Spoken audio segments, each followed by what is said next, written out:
Thanks for coming.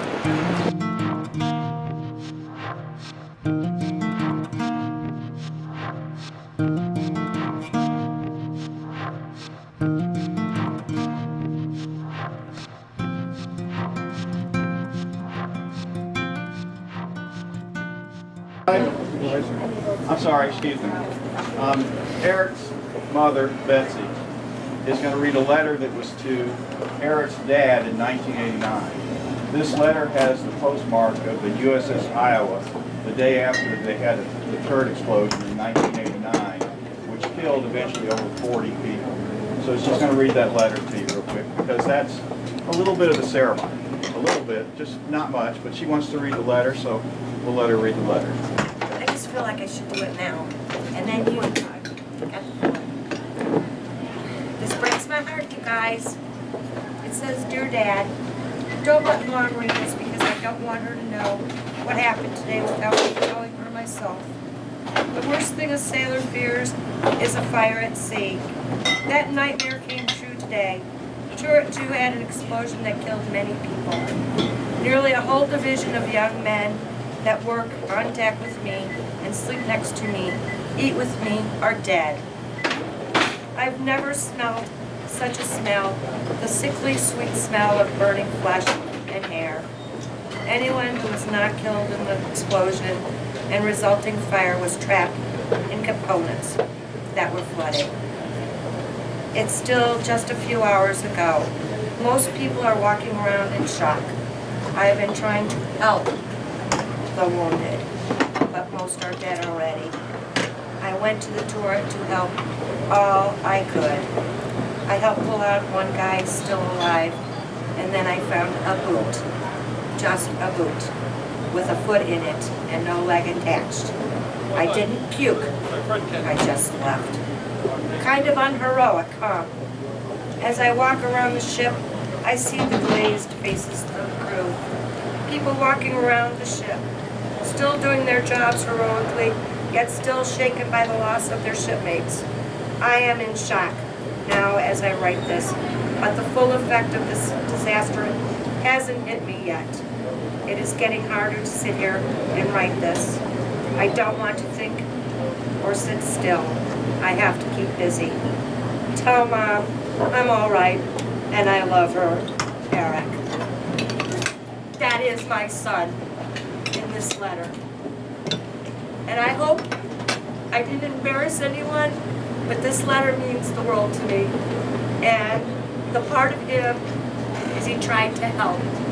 That I want everybody to understand that is my son. And he did it for everyone. Each of you, if you asked him, he would have done anything. No matter what. If it was a hug, or helped with a website, or whatever.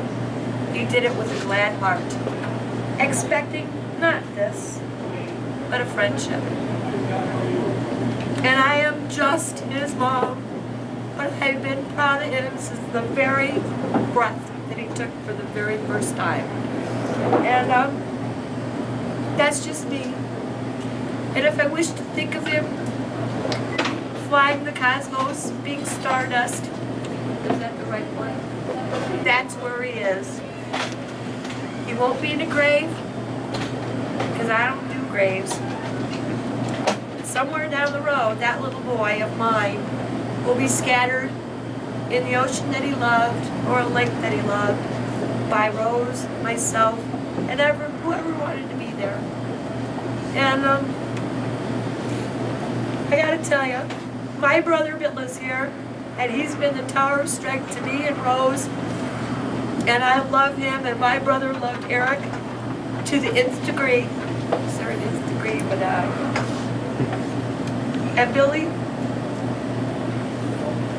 you have my heart. Okay, carry on. I did my bit.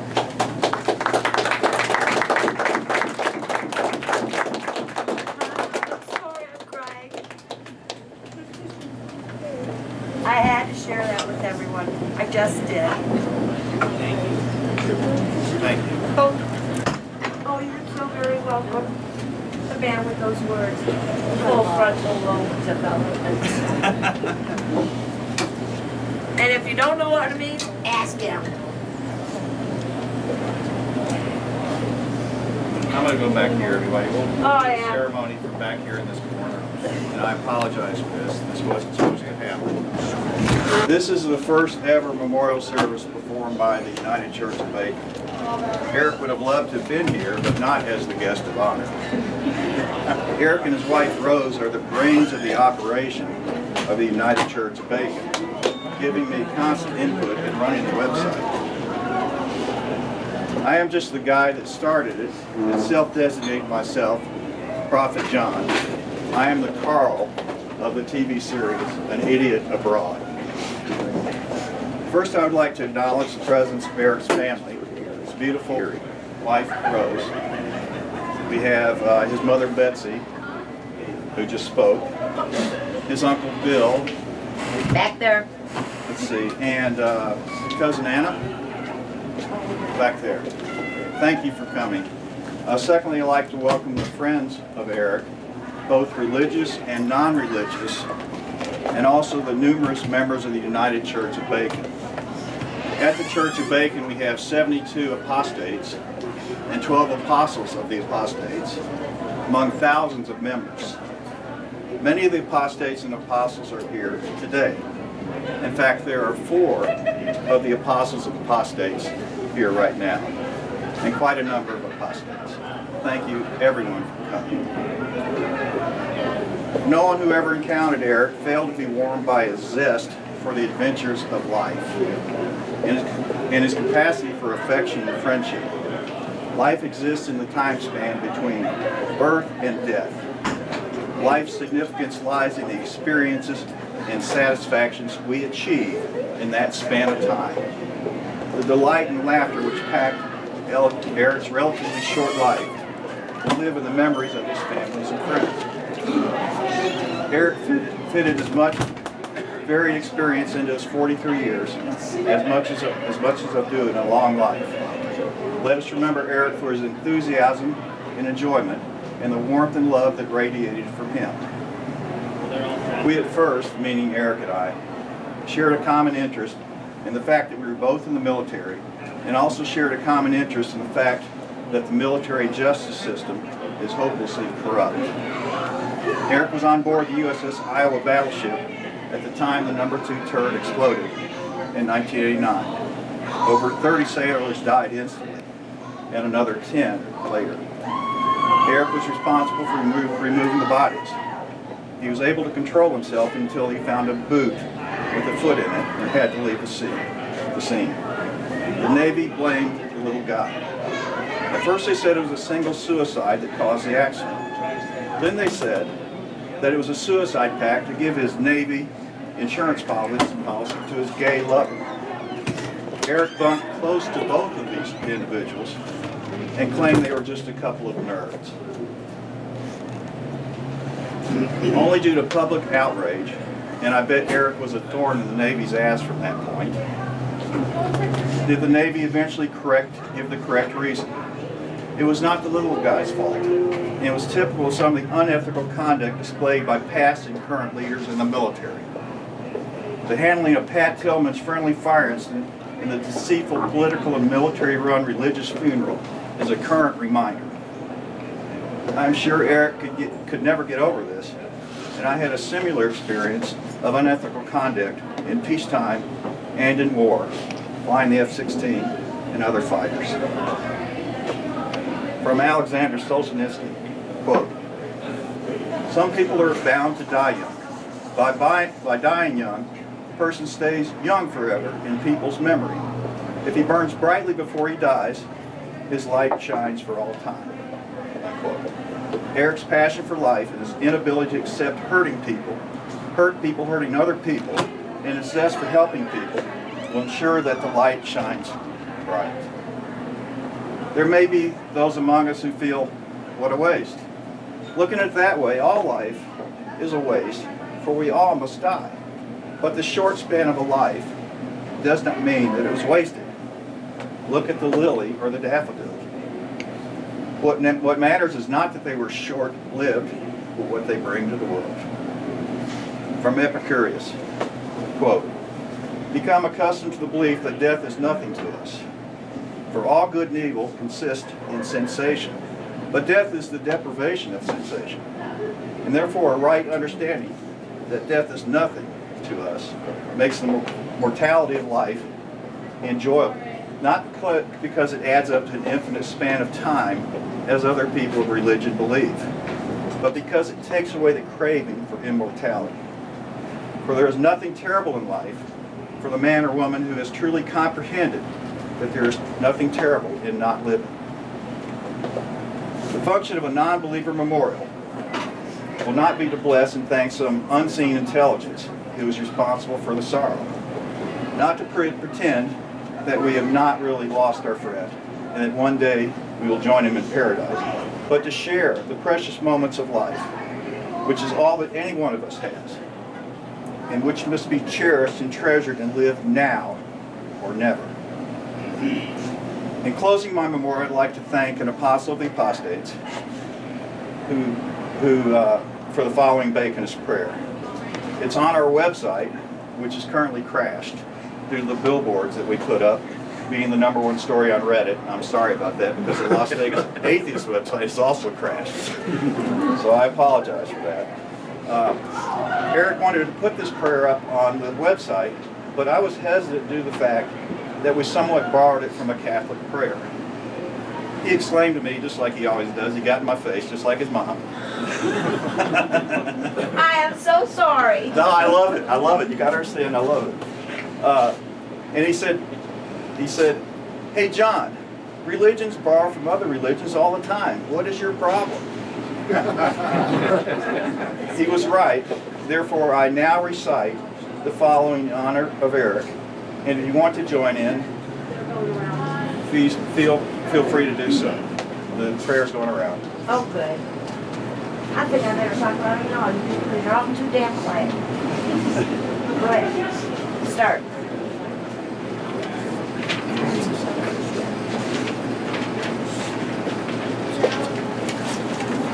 Thank you. Here, pass it to the rear, guys. Make sure my brother gets one. And Billy, don't you give me that look. I only have one glass of orange juice today. Is everybody ready? Well, You got it, babe. Hail Bacon, Full of grace, the Lord is with thee. Blessed art thou amongst pigs, and blessed is the fruit of thy womb. Holy Baconess, mother of bacon, pray for our gluttonies, now and at the hour of our premature deaths. Amen. Praise Bacon. now, Rose, would you like to say something? No? Would you like somebody else to talk first? Rosie, tell us your heart Okay, today. does somebody else want to say, Dave, you want to say something?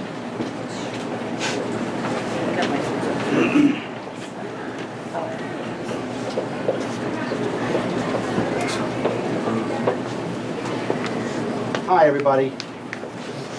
My name's Dave. I wanted to read a poem and dedicate it to Eric.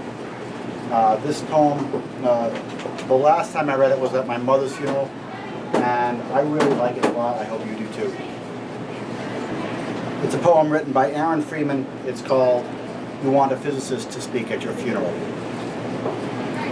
You want a physicist to speak at your funeral. You want the physicist to talk to your grieving family about the conservation of energy, so they will understand that. Well, this isn't going to happen. Hold on a second. That's Sorry, we don't have better light for you. I ran into Now, the same problem. where are my glasses? Okay, it is going to happen. Would you like me to read it for you? No. Like, you want a physicist to speak at your funeral. Here you go. Ah. You want the physicist to remind your sobbing mother about the first law of thermodynamics, that no energy gets created in the universe and none is destroyed. You want your mother to know that all your energy, every vibration, Every BTU of heat, every wave of every particle that was her beloved child remains with her in this world. You want the physicist to tell your weeping father that amid the energies of the cosmos, you gave as good as you got. At one point, you'd hope the physicist would step down from the pulpit and walk to your broken-hearted spouse there in the pew and tell him that all the photons that ever bounced off your face, all the particles whose paths were interrupted by your smile, by the touch of your hair, hundreds of trillions of particles, have raced off like children, their ways forever changed by you. And as your widow rocks in the arms of a loving family, may the physicist let her know that all the photons that bounced from you were gathered in the particle detectors that are her eyes, and that those photons created within her constellations of electromagnetically charged neurons whose energy will go on forever. And the physicist will remind the congregation of how much all our energy is given off as heat. There may be a few fanning themselves with their programs as he says it. And he will tell them that the warmth that flowed through you in life is still here, still a part of all that we are, even as we who mourn continue to heat our own lives. And you'll want the physicist to explain to those who loved you that they need not have faith. Indeed, they should not have faith. Let them know that they can measure, that scientists have measured precisely the conservation of energy and found it accurate, verifiable, and consistent across space and time. You can hope that your family will examine the evidence and satisfy themselves that the science is sound, and that they'll be comforted to know that your energy is still around. According to the law of the conservation of energy, not a bit of you is gone. You're just a little less orderly. Thank you. Thank you. Thank you,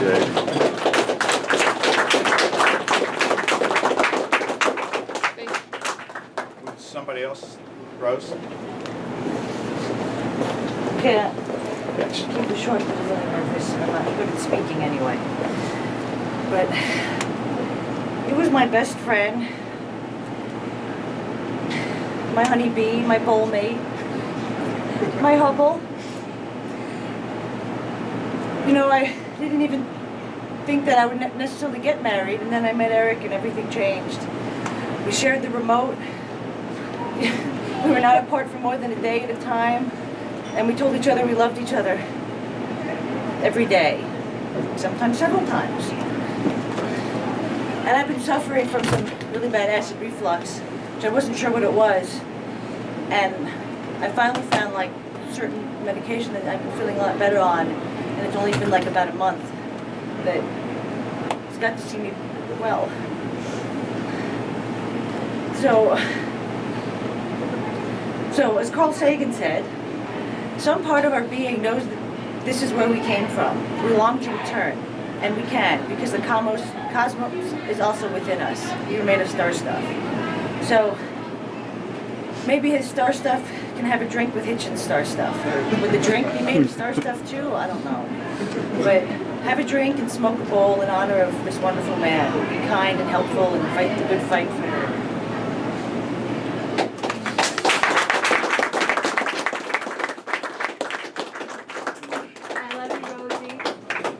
Is there anybody else that would like to say something? Yes, ma'am.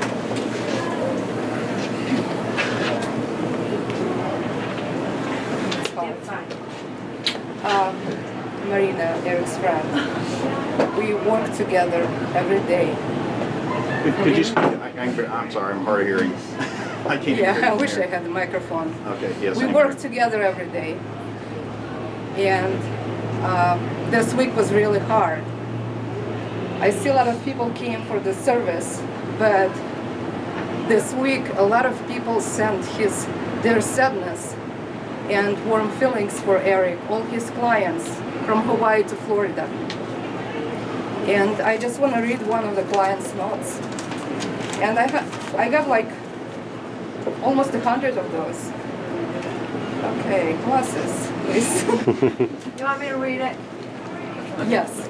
Okay. It's okay, I'll read it. Okay. Thank you. Eric was a highly valued member of our team and a friend. I spent so many hours over the past 15 years talking with Eric and finally met him in Broze in December. It was wonderful. I can't believe I won't be able to pick up the phone and call him. He was such a really unusually friendly person. He always had a way of making me smile when we ended the conversation. And that was Eric in his everyday life in office. Thank you. Thank you. Thank you.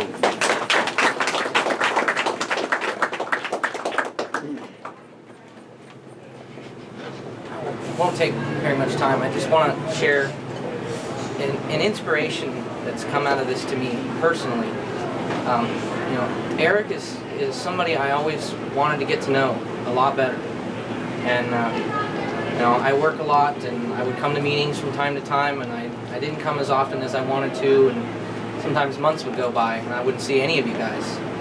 And there's a million excuses for that, but this group and this cause is important to me, and this event has reminded me how important it is, and that time is precious. So I know personally I'm going to be coming a lot more, and hopefully getting involved a lot more, and hopefully live up to the example that he set for all of us.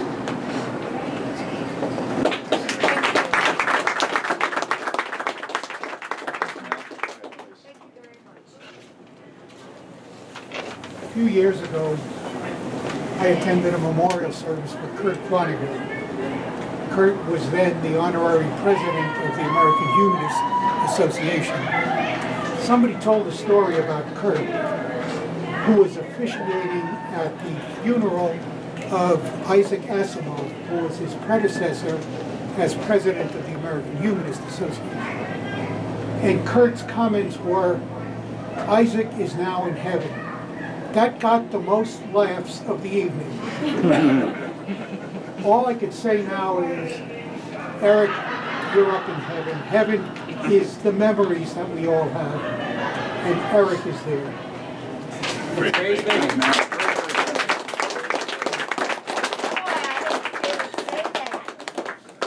Kind of like them on the astral plane these days, you know. Somebody else? Anybody? David?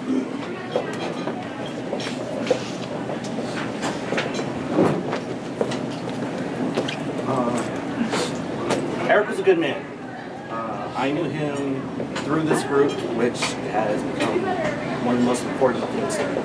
I've met and made some of the best friends I've ever had.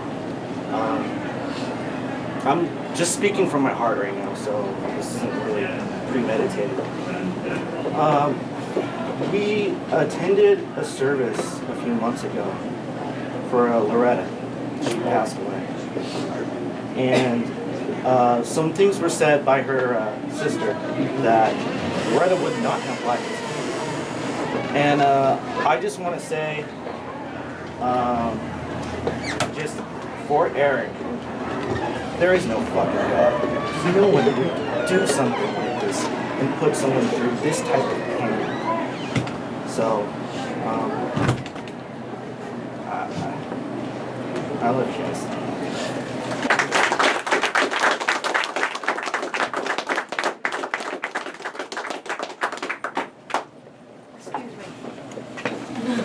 I'm the mom. I agree with you totally. I'm pretty pissed off, you guys. Thank you. Would anybody else like to say something? All right, this concludes the memorial service of Eric. Thank you, everyone, for coming.